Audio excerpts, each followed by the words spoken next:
Hi, my name is Chris Case. I'm an education project manager with the Vermont Agency of Education, and this is the overview presentation for the continuous improvement section of the Vermont State Plan. So as we look at this section of the plan, we're going to be talking about what the agency's definition of continuous improvement is, what the goals are of our continuous improvement model. We'll talk a little bit about the details of the system, and then we'll just quickly run through the topics that are covered within this section of the plan. So we'll start by talking about the agency's approach to continuous improvement. We ask schools and LEAs to engage in iterative cycles of improvement practices by assessing their needs, making a plan around those needs, implementing that plan, and then evaluating and revising the plan. The agency along the way provides technical assistance and tries to coordinate supports to make sure that schools and LEAs are getting the most that they possibly can out of this process. So looking at the goals of continuous improvement work in Vermont, we're starting off by seeking to improve outcomes for all of the students in the state, but with an emphasis on supporting students who have been historically marginalized within our education systems. We also have a systemic focus in this work. So we are looking at the supervisory union or supervisory district level and talking about change processes at that level, but then we have school-specific applications within that larger systemic conversation. As you read through the continuous improvement section of the plan, some things are going to pop up repeatedly. The first is the idea of differentiated supports. And so the AOE is going to be providing more support for schools that are identified as having more needs, and also more supports for schools that have been identified longer within our system. The second theme that may jump out is that we are using a more diverse array of school performance measures to assess school performance than we have in the past. And so in addition to academic performance measures, there are other measures that we're using to round out the equation and give a fuller, richer sense of what an effective school should be. The third is that we are continuing our Vermont Developed Accountability Framework. And so instead of having either a duplicative state framework and a federal framework, or turning our state framework into a federal framework, we're keeping our state framework in place for accountability, and then we're folding the federal requirements into that framework so that it can be more cohesive and fulfill both sets of requirements at once.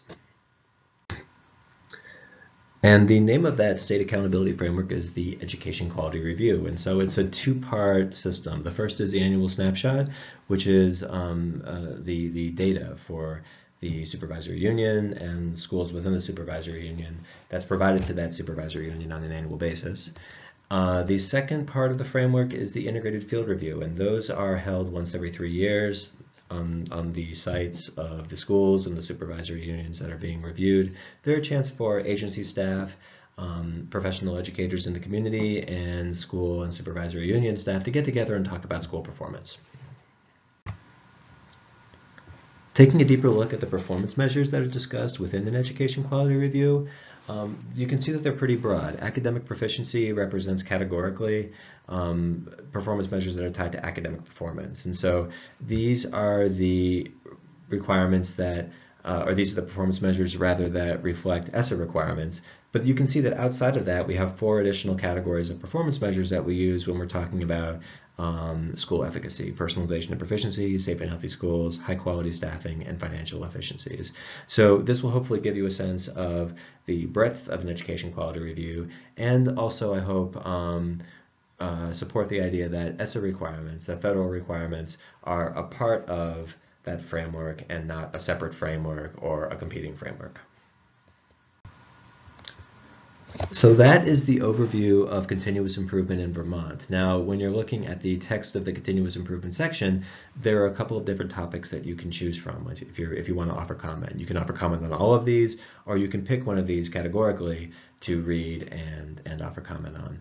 The first topic is the identification of schools for comprehensive and targeted supports. So in that section, we talk about how schools are identified as being in need of support, and then how do schools exit identification? How do they, to what extent do they need to improve before they are no longer identified as being in need of comprehensive or targeted support? The second topic is continuous improvement and technical assistance. And so this is when we get into more detail on what types of supports schools that have been identified receive, how are those supports differentiated, and how do they ramp up as a school is continued to be identified as being in need of support. And finally, there are a lot of interconnections between the accountability section and the continuous improvement section that you're in now. And so if you came here for something that you're not seeing, it might be that it's in accountability. So here are the accountability topics that are in the preceding section. If one of these resonates with you, I would invite you to go check out that section and comment from there. So the 4 topics are student groups and end size, where we talk about the minimum number of students that have to be in a group of students before we can make an accountability determination for that group. Academic measures and targets, that's where we talk about what we're going to be holding schools accountable to, what the performance measures are, and how well schools have to perform against those measures. The format and weighting of measures, that's where we talk about how much each measure counts in an overall determination of school performance. And the transition plan section, and that talks about how we're going to be transitioning from the accountability system that we currently use into the one that we're proposing within this state plan. That's it for the continuous improvement overview. If you have any questions, I would invite you to get in touch. Here's my contact information. Thank you for your participation in this project, and we'll look forward to seeing what you recommend.